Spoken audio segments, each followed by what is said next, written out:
이 시간 함께 성경 말씀 보도록 하겠습니다. 마태복음 13장 1절부터 13절까지의 말씀입니다. 오늘은 마태복음 13장에 있는 말씀을 통해서 천국의 비밀이라는 말씀의 제목으로 우리가 하나님의 말씀을 함께 나누도록 하겠습니다.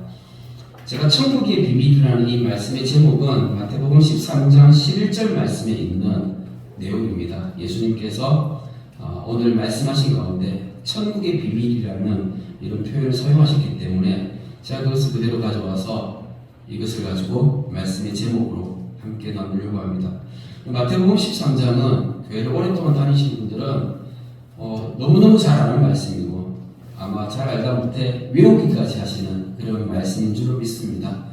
잘 알지만 또 그 잘 아는 말씀을 우리가 오늘 다시 한번 좀 되새기면서 함께 이 말씀 좀 나누었으면 좋겠습니다.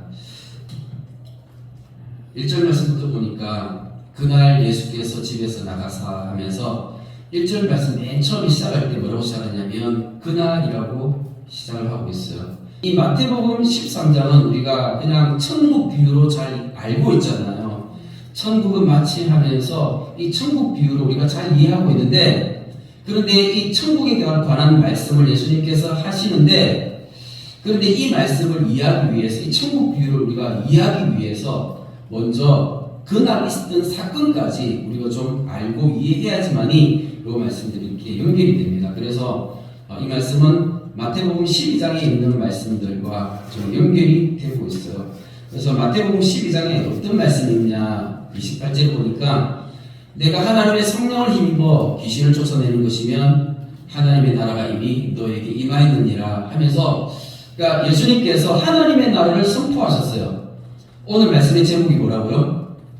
천국의 비밀입니다. 근데 이게 천국이라는 단어는 사실 하나님 나라를 얘기하는 거예요. 그래서 마태복음에는 천국이라고 표현되어 있고 다른 마가복음, 누가복음, 요한복음 이런 복음서에는 하나님 나라라고 되어 있습니다. 근데 우리가 보통 교회를 다니면서 우리가 일반적으로 사용하는 용어는 천국 하면 죽어서 가는 장소를 사람들이 얘기를 하게 되거든요. 그런데 성경을 읽으실 때는 절대 그렇게 하시면 안 됩니다. 왜냐하면 죽어서 가는 장소로 천국을 이해하게 되면 성경 자체를 아예 이해할 수도 없고 오해하게 됩니다. 그러니까 천국이라는 단어 자체는 하나님 나라를 얘기하는 것인데 그 하나님 나라를 이해하면서 우리가 말씀을 좀 살펴봐야 되겠습니다. 하나님 나라라는 것은 창세기부터 요한계시록까지 성경 전체가 하나님 나라에 관한 말씀이에요. 그러니까 하나님께서 하나님의 나라를 만드시는 거예요. 창세기에 보면 아담과 하와가 처음에 하나님 앞에서 범죄했잖아요. 타락하고 난 다음에 에덴에서 쫓겨났습니다. 그리고 난 다음에 하나님께서 그 아담과 하와를 통해서 하나님은 다시금 기회를 주셔서 하나님의 나라를 만드시고 완성하기를 원하셨어요. 그래서 그 시작이 창세기부터 나오고요. 그 마지막의 완성이 요한계시록에 가 있는 거예요. 성경 전체는 하나님 나라에 관한 말씀인데 그 하나님 나라 가운데 특별히 하나님 나라의 백성되는 이 사람에 관해서 말씀하고 있는 거예요. 하나님께서 쉽게 얘기하면 그냥 이 창세기부터 요한계시록까지 이 전체의 말씀은 뭐냐면 하나님께서 사람을 찾으신다는 거예요. 하나님 나라의 백성된 사람들을 한 사람 한 사람 찾으신다는 거죠. 이게 이제 성경 전체의 주제인데 그런데 예수님께서 오셔가지고 하나님 나라가 이미 너에게 임하였다라고 하시면서 예수님께서 선포하셨어요. 하나님 나라 하면 이스라엘이라는 이 나라가 하나님 나라였어요.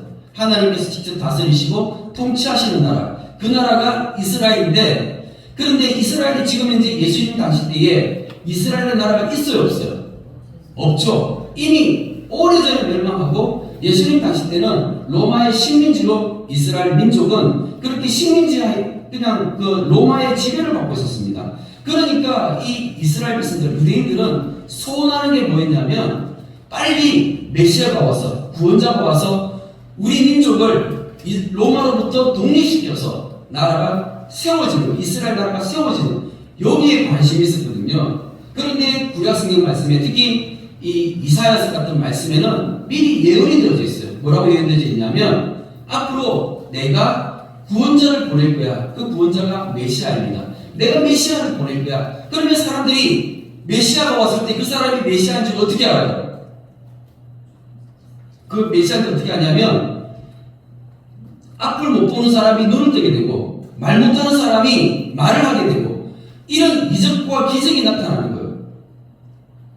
그러니까 메시아가 이런 일을, 이런 기적을 행한다는 거죠. 그러니까 이런 일을 하는 사람을 보면 너희는 그 사람이 메시아인 줄 알아라고 얘기하는 거예요. 그러니까 이런 어떤 구약 성경의 어떤 그런 이해를 통해서 그리고 이제 예수님 당시 때에 예수님 오셨을 때 실제로 이렇게 눈 멀고 말 못하는 이런 사람들을 고쳤을 때 사람들이 그걸 보고 메시아가 왔다. 이제 우리 이스라엘을 회복할 사람이 왔다라고 하면서 뭐라고 얘기해요? 다윗의 자손이라고 표현하는 거죠. 그런데 다윗의 자손이 왔다고 했을 때 이 예수님을 대적하던 사람들이 나타나는 거예요. 누구예요?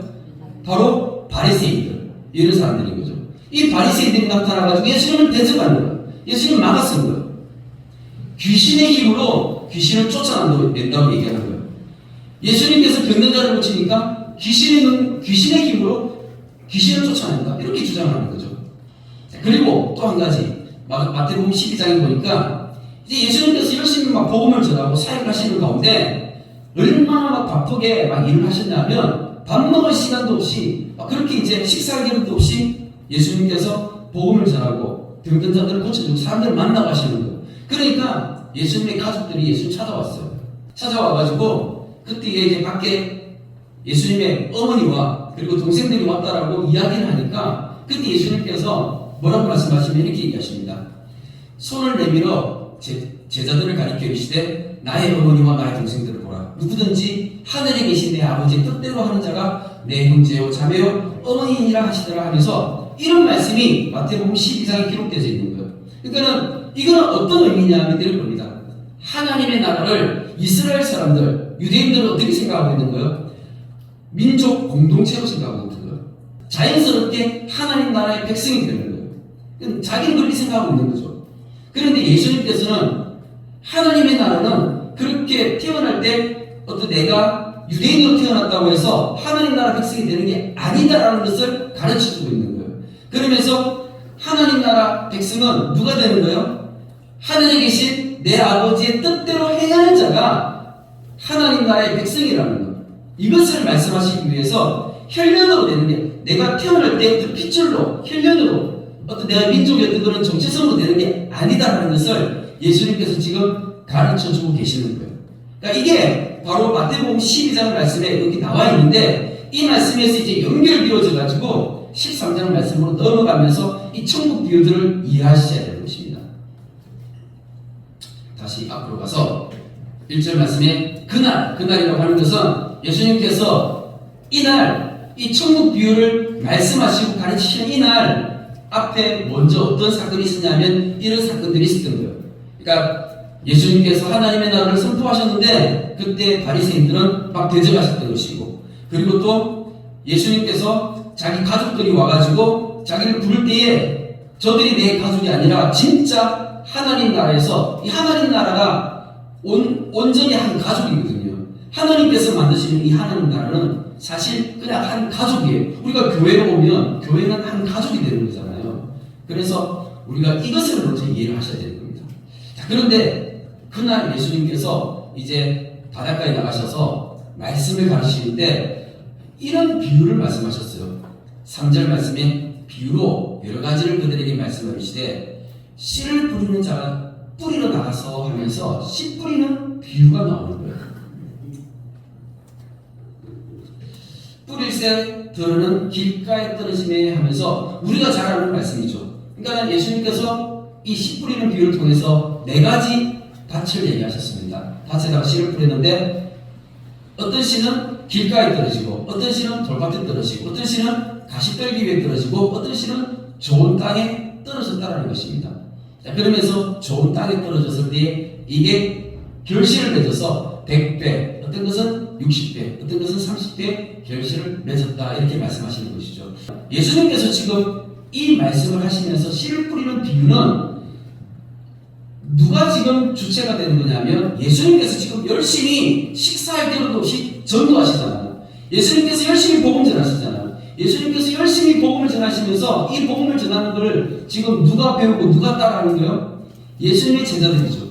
예수님의 제자들이 같이 예수님과 더불어서 같이 복음을 전하고 그렇게 전도하는 거예요. 그러니까 초점이 전도에 맞춰져야 되는 거예요. 그런데 이게 어떻게 초점이 맞춰지냐면 그 말씀을 듣는데 내가 이 말씀을 듣고 내가 어떤 가치인가 여기에 초점이 맞춰지는 거예요. 요거는 사실 이 성경을 잘못 오해한 것이에요. 초점이 어디에 맞춰야 되는가? 복음 전하는 거에 초점이 맞춰야 되는 것입니다. 오늘 이 말씀을 쭉 읽어가면서 확인을 한번 해보셨으면 좋겠습니다. 귀 있는 자는 들으라 하시니라.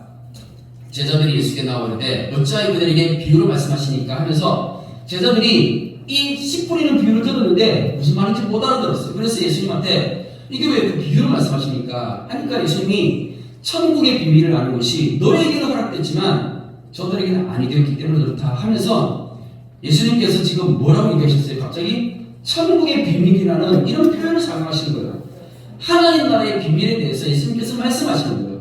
하나님께서 친히 다스리시고 통치하시는 나라가 하나님 나라예요. 그런데 제자들이 오해하는 부분이 있었어요. 그게 뭐냐면 그게 이스라엘을 통해서 그게 이루어진다라고 생각을 했던 것이죠. 그런데 예수님께서는 여기에 대해서 천국의 비밀이라고 하면서 이 비밀은 뭐냐면 예수님께서 앞으로 이 천국이 어떻게 펼쳐질 것인가. 이 천국이라는 것은 죽어서 가는 장소를 말하는 게 아닙니다.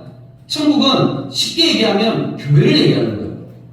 지금 현재 우리가 지금 교회를 모여서 지금 예배드리잖아요. 이런 교회를 얘기하는 것입니다. 교회. 바로 하나님의 백성들이 모여서 함께 예배하는 이 모임. 이 자체를 성도들의 무리를 교회라고 하잖아요. 이걸 다른 말로 성경에서 마태복음에서는 천국이라고 표현하는 것입니다.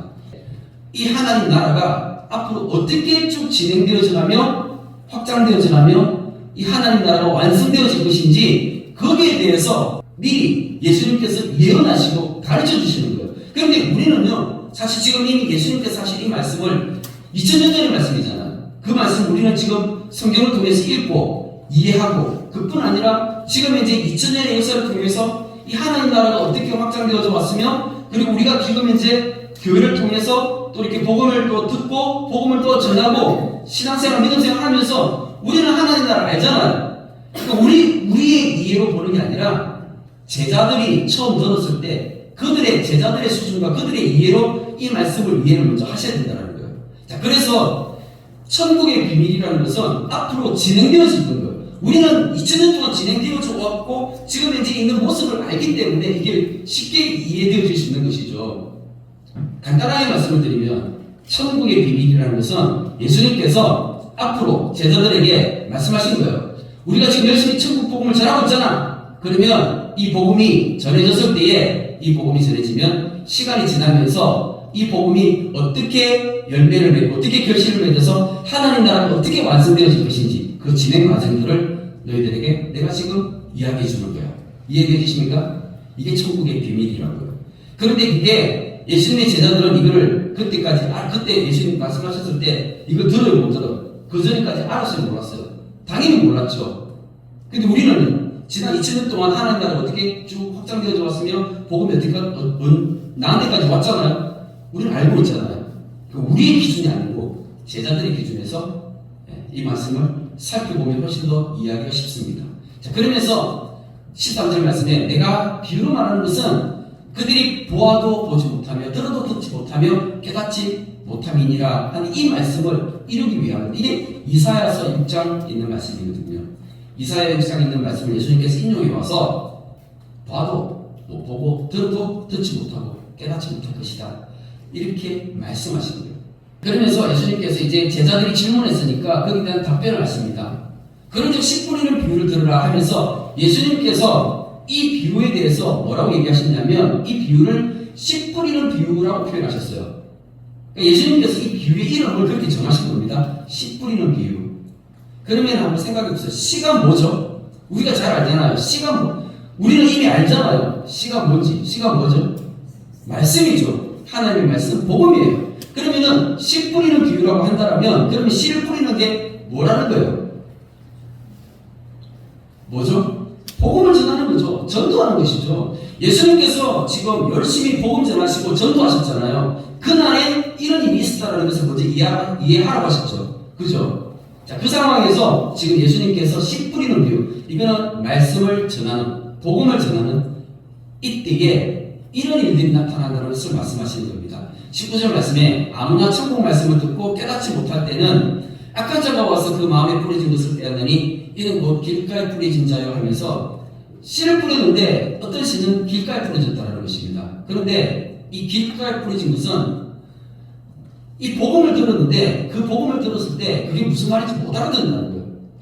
그럼 우리가 나가서 전도했을 때 내가 말하는 이 전도 하나님의 말씀 복음을 못 알아듣는 사람이 있어요 없어요? 천지로 있죠. 못 알아듣는 사람 엄청 많죠. 그럼 왜 저 사람들이 못 알아들을까요? 내가 전도했는데 내가 복음을 전했는데 아니 다른 것 떠나서 내가 이 시간에 지금 하나님의 말씀을 설교하면서 전합니다. 그럼 제가 하는 이 설교를 사람들이 다 알아듣습니까? 못 알아듣는 사람 많아요. 그죠? 많죠? 그러면 이 사람들은 왜 못 알아듣냐? 그 예수님께서 설명해 주시는 거예요. 왜 못 알아들어요? 악한 자가 와서 그 마음에 뿌려진 것을 빼앗다고 했어요. 이게 아까 처음 예수님께서 비유를 얘기하셨을 때는 새들이 와가지고 그 씨앗을 꼭꼭꼭 쪼아서 먹어버렸다는 거예요. 그러니까는 악한 자가 뭐예요? 새를 이제 악한 자로 표현하시는 거죠. 이게 비유라는 거예요. 그러니까는 악한 자가 와서 그 마음속에 뿌려진 것을 다 빼앗아 버렸다. 그러니까 우리가 삶을 살아가면서 우리 안에 뭐가 들어있는 거예요? 악한 것들이 가득한 거예요. 사람들의 마음과 생각 가운데 악한 것들이 가득하니까 하나님의 말씀이 내 속에 들어올 틈도 없는 거예요. 내 속에 들어올 틈도 없는 거예요. 두 번째, 돌밭에 뿌려졌다는 것은 말씀을 듣고 즉시 기쁨으로 받되 그 속에 뿌리가 없어 잠시 견디다가 말씀으로 말미암아 환난이나 박해가 일어날 때는 곧 넘어지는 자요 하면서 예수님께서 우리가 이제 복음을 전할 때 복음을 전했는데 어떤 사람은 복음을 받아들고 기쁨으로 받는 거예요. 예를 들어서 우리 주님의 교회도 이렇게 한 번씩 이렇게 처음 오시는 분들인데 와가지고 예배 드리면서 은혜 받으시는 분들이 있어요. 어떤 분들은 오자마자 예배 드리는데 막 그냥 찬양하고 기도하고 말씀 듣는데 막 자기도 모르게 막 눈물이 나고 막 은혜 받았더라고요. 그런데 얼마 안 돼가지고 교회가 안 나오고 떨어져 나가버리는 거예요. 왜요? 예수님 믿는 것 때문에 그냥 이렇게 뭐 가정이나 이렇게 주변에서 핍박이 오고 어려운 일이 생기니까 금방 넘어져가지고 교회를 떠나버리는 거죠. 이런 사람들이 많아져요. 많죠. 그러니까 복음을 전하면 이런 사람들이 있다라는 것입니다. 반드시 있다라는 거예요. 그러면 이런 사람들이 있으니까 너 이제 전도 포기하라는 거예요? 아니면 이런 사람들이 있어도 끝까지 전도하라는 것인가요?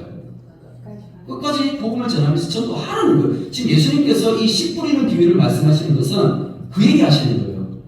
이해가 되십니까? 이런 모든 상황에서도 복음을 전하라는 것이죠. 세 번째 종류입니다. 가시떨기에 뿌려졌다는 것은 말씀을 들으나 세상의 염려와 재물의 유혹에 말씀이 막혀 결실하지 못하는 자요. 말씀을 들었는데 그 말씀을 들어도 지금 이제 내 상황과 형편 때문에 나는 지금 예수님 못 믿는 거예요. 지금 이제 내 상황과 형편 때문에 나는 지금 예수님의 제자가 되어서 이 길을 따라가지 못하는 거예요. 그게 세상의 염려죠. 먹고 사는 문제 때문에 못한다는 거예요.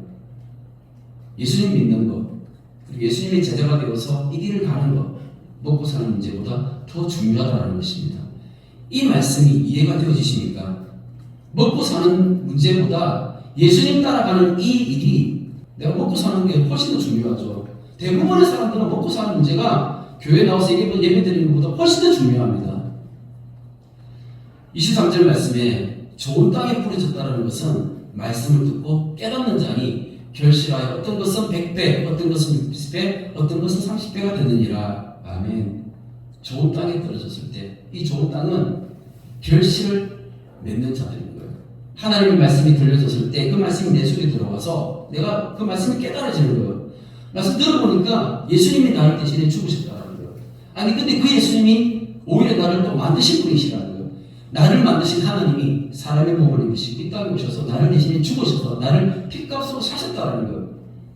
그러면서 나보고 너 나를 따를 수 있겠니? 이렇게 말씀하시는 거예요.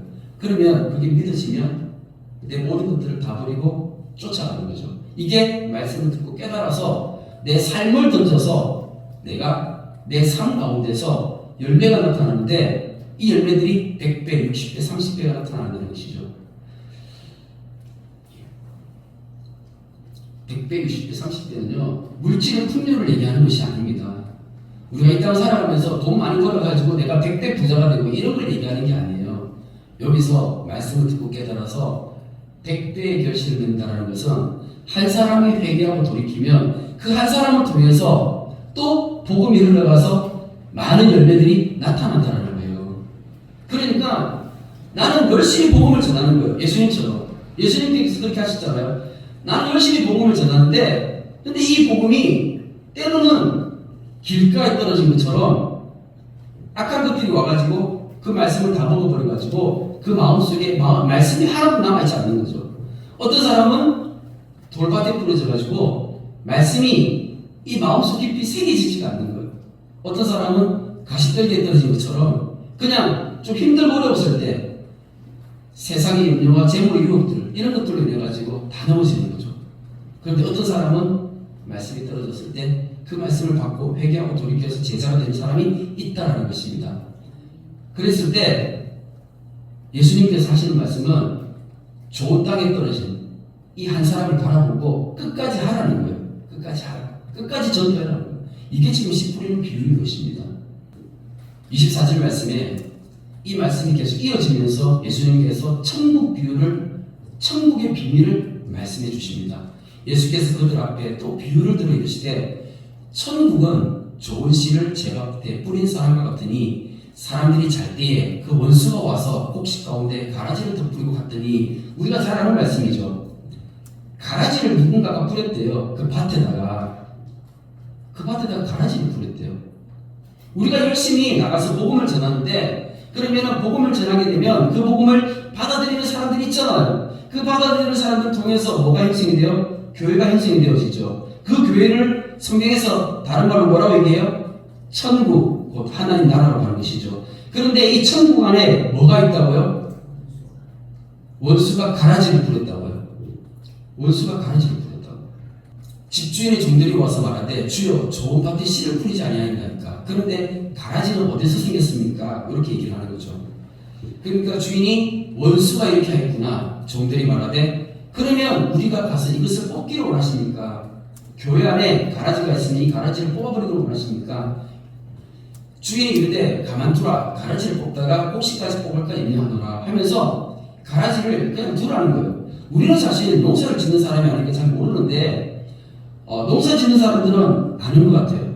근데 이 가라지가 뭐냐면 이게 원래 여기서 지금 씨를 뿌렸는데 이 씨는 밀을 얘기합니다. 곡식밀. 그런데 밀 씨앗을 뿌렸는데 그 밀이 자랄 때 요즘은 우리나라 같은 경우는 벼농사를 짓잖아요. 벼농사는 이렇게 모판을 만들어가지고 그 모를 논에다 옮기는 이양법을 하지만 옛날 예수님 당시 때는 그냥 밭에다가 그냥 씨앗을 그냥 뿌리는 거예요. 손으로 뿌릴 수도 있지만 나귀 같은 데 있잖아요. 거기다가 이제 이 가마니에다가 이제 큰 가마니에다가 이제 이 씨앗을 가득 담아가지고 구멍을 뚫어가지고 나귀가 이제 쭉 걸어가면서 나귀를 몰고 가면서 구멍이 뚫려져 있으니까 거기서 씨앗이 이렇게 흔들흔들려 빠져나와가지고 흘러내리겠죠. 그렇게 쭉 가면서 이제 씨를 뿌리는 거예요.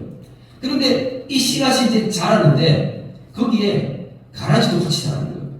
근데 이 가라지가 처음 자랄 때 보면 이게 밀인지 아니면 가라지인지 분간이 잘 안 된다고요. 근데 나중에 다 어느 정도 자라고 나서 보면 그러면 밀은 그게 알곡이니까 고기를 숙이죠. 근데 이게 가라지는 죽정이라 가지고 고기를 빳빳이 들고 있어서 그래서 이렇게 숙이고 있는 것은 밀이고 고기를 빳빳이 들고 있는 이거는 가라지 죽정인 거예요. 표가 나는 거죠. 근데 그게 언제 한다고요? 추수 때에 한다고요. 마지막 때에.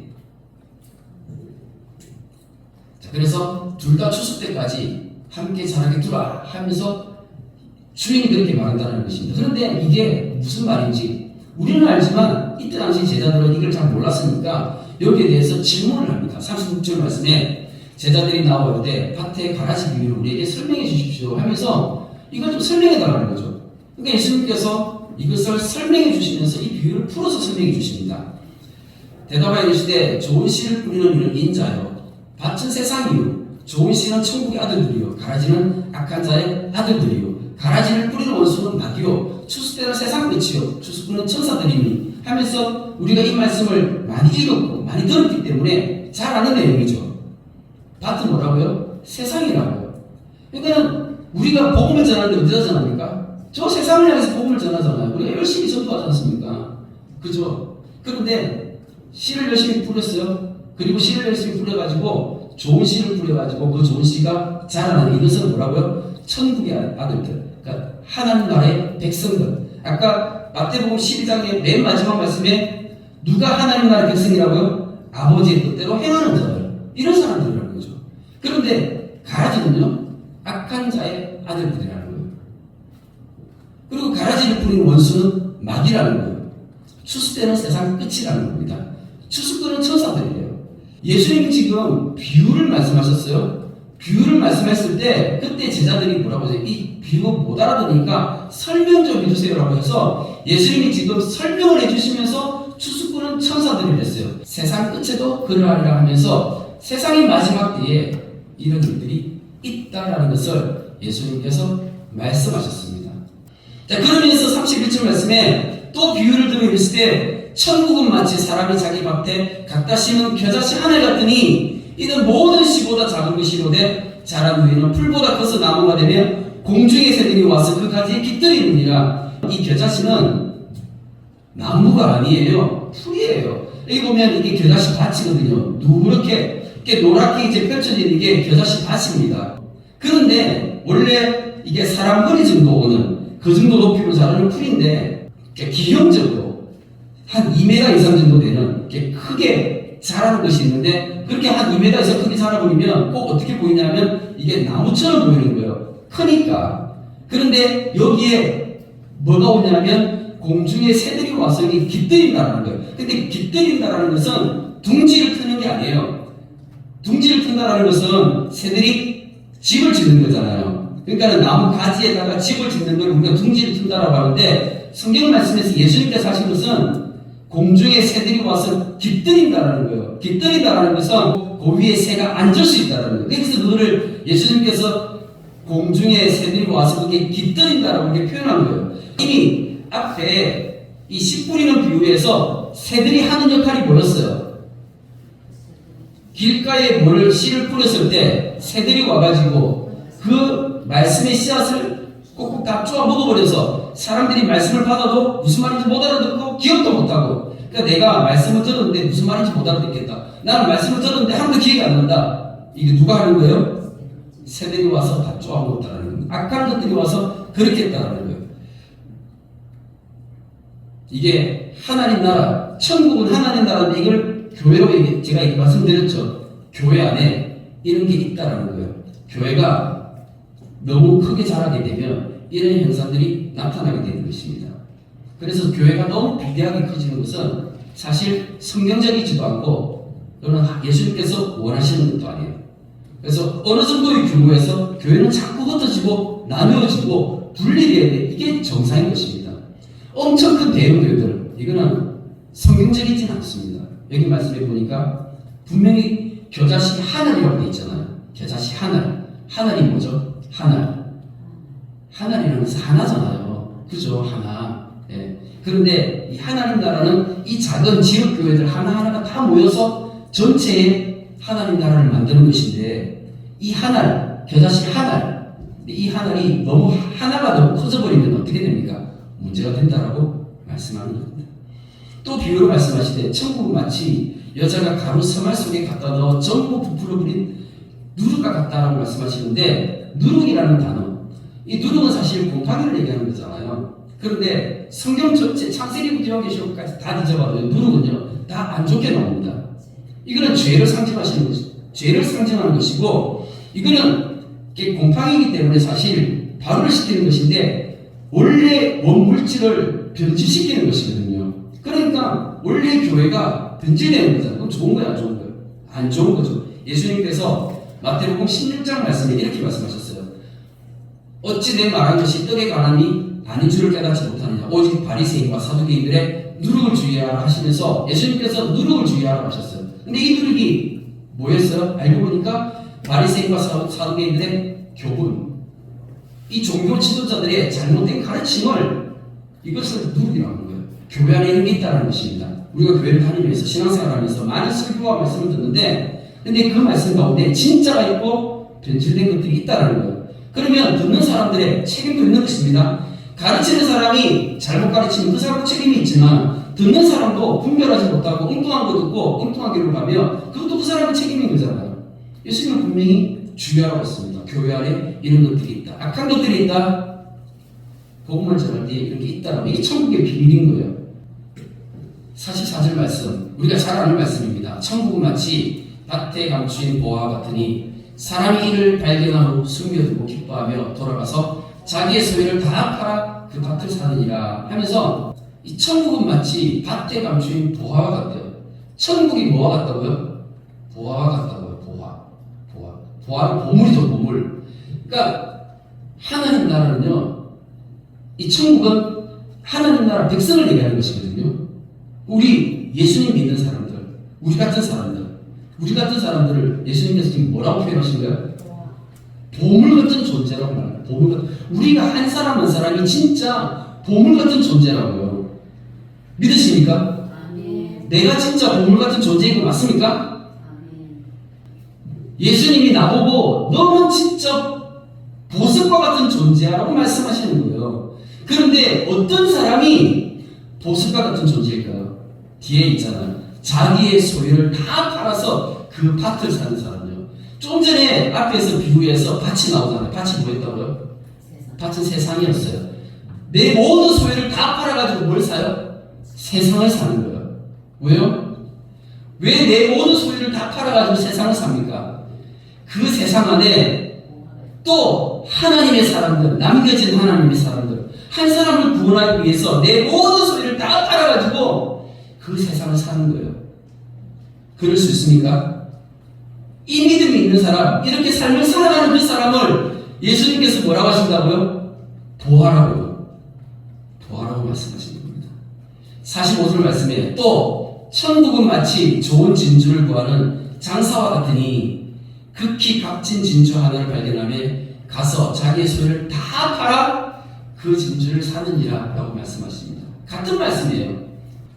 이 천국 백성, 하나님 나라의 백성은요, 자기 소유를 다 팔아가지고 뭘 산다고요? 진주를 산다고요. 그 진주가 뭔데요? 죽어가는 한 영혼. 근데 그 한 영혼 가운데 이 한 영혼이 회개하고 돌이키면 또 뭐가 될 수 있는데요? 천국의 보화가 될 수 있거든요. 그 한 영혼을 살리기 위해서 내 모든 걸 다 던져가지고 그 한 영혼을 사는 거예요. 이럴 수 있습니까? 이게 천국 비밀입니다. 이게 천국 비유예요. 이 천국 비유가요, 사실은 마태복음과 마가복음 4장과 누가복음 8장에도 나와 있습니다. 다른 복음서에도 이 똑같은 씨 뿌리는 비유가 나와 있어요. 누가복음 8장의 말씀도 마태복음 13장을 천국 비유를 바르게 이해하면 이 말씀이 바르게 이해되어질 수 있는 것이고 같이 연결되어진 말씀인 것입니다. 마지막 뒤에 심판이 있습니다. 그 심판 가운데 악한 자들, 교회 안에 있는 악한 자들이 너무 많습니다. 이거는 직분과 아무 상관이 없어요. 뭐 목사라고 다 구원받는 것도 아니고요. 장로, 권사, 집사, 그런 직분이 중요한 게 아닙니다. 하나님 아버지의 뜻대로 행하시기 위해서 믿음으로 세워지기를 간절히 축복합니다. 아멘.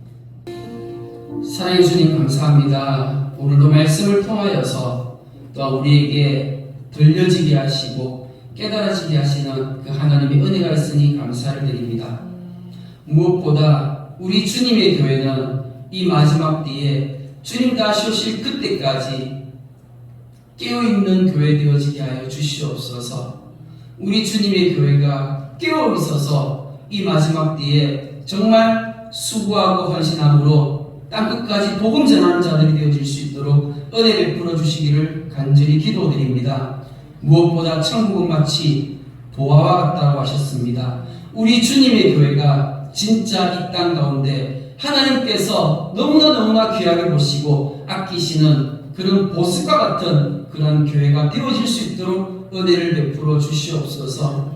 무엇보다 우리의 모든 것을 다 팔아 정말 이 세상을 사버릴 수 있는 주님 그런 믿음의 소유자가 되어서 정말 한 영혼 한 영혼 주님 우리에게 붙여주시는 그 한 영혼에 집중하며 우리가 복음 전하며 나아갈 수 있는 교회 되어질 수 있기까지 주님 우리를 인도하여 주시옵소서.